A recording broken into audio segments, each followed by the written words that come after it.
Нэг талдаа ингээд хүмүүс харахад засгийн газраа огцруулаад, их хурлын дарга огцруулаад, бужигнаад байгаа юм шиг харагдж байгаа боловч нөгөө талдаа ямар ч буруу зүйл, муу зүйл цаашаа үргэлжлэхгүй юм байна гэдгийг баталгаатай болчихно. Ямар ч тохиролцоо, ямар ч дарамт шахалт энийг давж гарахгүй юм байна гэдэг зүйл нь тодорхой болж штеп. Тэгээ өнөөдөр энэ зарчим дээрээ байсан аль талд нь ороогүй зарчим дээрээ байж хамгийн гол нь парламентын ардчлалын талд байсан гишүүдтэй бас талархал илэрхийлээ. Хүний өөрийн нам гэхгүй. Дарамт шахалт гэж чинь үнэхээр тийм дарамт шахалт өчигдөр шинэ явагдсан юм уу өчигдөр? Гэхдээ одоо ингээд Монгол Ардын намын гишүүд өөрсдөө бүлгийн гишүүд нь парламентын хэмжээнд хэлж штеп. За шууд их хурлын даргын энэ дээр очиод удирчилсан хүнийг энэ 10 жилийн хорих ялтаа шүү гэж хэлсэн байна. Шууд гадаад дотоод яв бити хуралдаа суу гэдэг шахалт үзүүлж байна. Энэ улс төрийн хүчин өөрийнх нь нэр дэвшиж сонгогдсон улс төрийн хүчнээс тодорхой бүлэг бүлэг хүмүүсээс ийм шахалт ирнэ гэдэг чинь өөрөө дарамт юм уу? Энийг сөрөөд ямар ч үсэн аль маргалдагч талуудын аль альных нь эрх ашиг хангахгүйгээр шийдэж чадсан гişүүдтэй бол би талархаж байна. Энэ нөхөрлөн байхын санал судлалын судалгаа өгсөн их хурлын гишүүний бүрийн эрх нь үлдэж штэ. Тэгээд нэр төрөө цэвэрлэн шалгуулна гэж байгаа процессын боломжтой юм уу? Их хурл дээр маш олон гишүүд хэлбэцэг хэсэг прокурор дээр асуудал явж байгаа гэж яригдаад байгаа хүний тоо нэгээр нэмж байгаа юм шүү. Одоо Монгол улс чинь ингээд парламент нь уг нь шүүх биш. Парламентын тахим шүүх тахим биш. Гишүүд нь прокурор биш, цагдаа биш, мөрдөгч биш.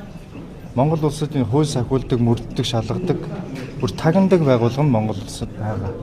Одоо энэ хүмүүсийн ажиллаа хийхийг харах цаг. Одоо бид нар бүгдээрээ тэр хүмүүсийн ажиллаа хийхийг харах цаг. Одоо нэг ч улс төрчийн амнаас гэмт хэргийг хэрхэх вэ гэж битгий асуу гэж би бол зөвлөмөр байгаа. Ягаад гэвэл бид нар шийддэг хүмүүс биш. Бид нар улс төрчид учраас улс төрчдөг хүмүүс. Тэр улс төрчин чи ийм гэмт хэрэгтэн чи ийм энийг эцэлж шалгадаг, тогтоодог бүх хууль эрх зүйн орчинд бэлэн байж байгаа. Байгууллагууд нь байж төсвөөс цалинжаад бүрийн эрхийг нь өгчихсөн. Тэр хүмүүс ажиллаа хийх ёстой. Одоо тэднийг ажиллаа хийхийг шахах ёстой. Одоо өнөөдөр ингээд баахан гэмт хэрэгүүд яригдлаа. Энийг одоо манай монголчууд битгий мартаарай. Битгий мартаарай. Баахан бүүстлээд спонсорд болгоод төлбөр төлөөд фэйсбүүкээр тарааж ирсэн элдв баримт фактуудыг монголчууд маань битгий мартаарай. Энэ одоо дарагдаад алга болно. Энийг битгий мартаарай гэж хэлж. Одоо энийг хуулийнхан маань эрхвч харж байгаа байлгүй гэж харж байгаа. Өнөөдөр эцсийн нүндээ бид нар хуульдаад итгэнэ. Шударгаас гэдэг бол эрх зүйт нийгэмд хуулийн дор байхыг шударгаас гэдэг. Тэрнээс гарч ирээ хашгирахыг хэлэхгүй, ширүү үг хэлдэг хүнийг хэлэхгүй, нэгээ шүүмжилдэг хүмүүсийг хэлэхгүй. Хуулийн дор байж чаддаг хүмүүсийг л хэлнэ.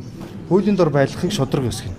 Тэгэхээр энэ хуулийн дор байлгах үүрэгтэй субъектүүд нь эрх бүхий субъектүүд нь ажиллаа хийх хэрэгтэй. Энийг бол шахах хэрэгтэй. Цаашдаа шахаад явна. Зүгээр ингээд бид нэр хоорондоо байлдаад өнгөрдөг юм байж болохгүй. Энэ Монгол улсыг нэг хууль мөрддөг, хуулийн засагладаг байхын тулд энийг зүгээр үг биш үйлдэл болгохын төлөө энэ парламентод шин залуучууд элдвэрээ хэлүүлээ зүтгэж байгаа. Өчнөө одоо үйлдэл үзүүлж явж байна. Тэгээ энэ бол боломжтой байна гэдгийг энэ өнөөдрийн чуулганы нэгдсэн хуралдаан дээр хүний өөрийн намын гэхгүй залуучууд бас харуулж чадлаа. Одоо 26 оны төсвийг хэлэлцэж байна. Сургамжийг та юу гэж харж байна? Улс төрөө гэдэг юм уу? Нийгмээрээ бид нар нэг алдлаа штэ, хадлаа штэ. Одоо юу сургамж болгож авч үзлээ. Тийм, сургамж тийм нэг талдаа сургамж, нөгөө талдаа одоо нэг зүйл маш тодорхой боллоо. Монгол улс парламентын засаглалтай улс байна. Парламент нь шийдэж байна. Нэг талаас тодорхой хэлээ. Одоо бүгдээрээ ил дод мэдж л байгаа штэ. Ерөнхийлөгчийн ерөнхий сайд нь огцорлоо. Нөгөө талаас ерөнхийлөгчийн бойжулсан тэгээд өөрөө байлдаж эхэлсэн дүүнер нь огцорлоо. Энэ парламентын засаглалтай улс гэдгийг зарласан зүйл боллоо. Тэгэхээр энийгээ цаашдаа бид нар хамгаалж явах нь бидний үндсэн үүрэг. Одоо яах вэ гэхээр одоо аль талынх нь хэрвээ энэ нам дотроо бужигнаан дайн үргэлжилбэл парламентыг тараа гэж үзсэн. Энэ парламент яагаад тарах ёстой вэ гэдэг бидний хүсэл нь юу вэ гэхээр өөрсдийнхт нь хүсэл зориг захирагдахгүй байна. Энэ парламент үгэнд нь орохгүй шүү дээ. Үгэнд нь орохгүй. Би түрүү хэлсэн. Эрх баригч нам бол өөрөө хулгайн төвөгтэй нам. Энэтэй маргах нэгшрэгч хүн байхгүй.